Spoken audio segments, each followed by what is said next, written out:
Ad-din Akij medical college hospital Khulna. এই হসপিটালটি খুলনার বয়রাতে অবস্থিত। হসপিটালটি অনেক সুন্দর, ভিতরে দেখেন কতটা চমৎকার পরিবেশ, সাজানো গোছানো।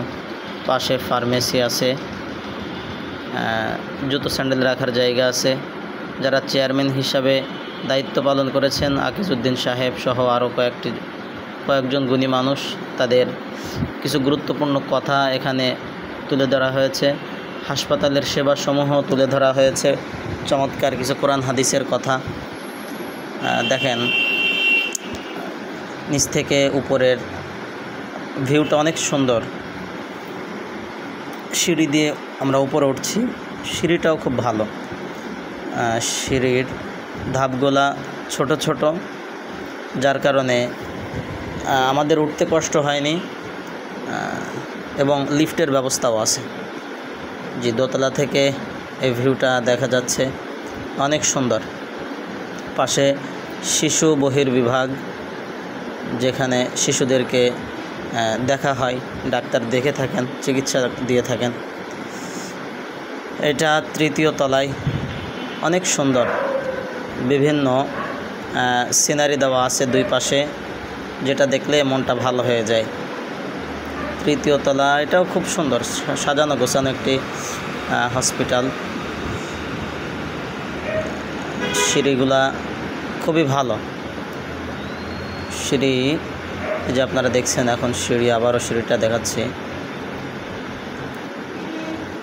সুন্দরভাবে সিঁড়িতে ওঠা যায়, ওঠানামা করা যায়, চমৎকার জায়গা এটা। এই দিক দিয়ে আমরা নামাজ আদায় করার জন্য যাচ্ছি। আপনাদেরকে দেখালাম যে আসলে কতটা চমৎকারভাবে মরহুম আকিজউদ্দিন সাহেব, তার সন্তানেরা এটার দায়িত্বে আছেন। অনেক সুন্দরভাবে এই হাসপাতালটি সাজিয়েছেন। আমরা নামাজের উদ্দেশ্যে যাচ্ছি। অনেক হাসপাতাল দেখা যায় যে সকল জায়গায় নামাজের ব্যবস্থা থাকে না, বাকি এটা এক্সেপশনাল।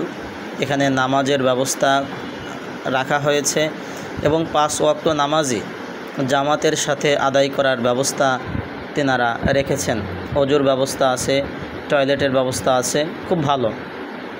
এবং যে জায়গাটিতে নামাজ আদায় করা হয়, জায়গাটাও অনেক সুন্দর, ফাঁকা জায়গা, মনোরম পরিবেশ। গরমের দিনেও সেখানে কোনো গরম নাই, খুব ভালো লাগছে। নামাজ পড়ে অনেক ভালো লেগেছে। নামাজ আদায় করে আমরা নামাজ আদায় করেছি এখানে। এটা খুলনার সর্ববৃহৎ 29 তলা একটা ভবন। এর থেকে বড় ভবন খুলনায় এখনও নির্মিত হয়নি। এই পাশেই আদ্দিন আকিজ মেডিকেল কলেজ হাসপাতাল। অনেক চমৎকার হাসপাতালটি, অত্যন্ত সুন্দর। এখানে অনেক সুন্দর সেবা দেওয়া হয়, আপনারা অবশ্যই আসবেন।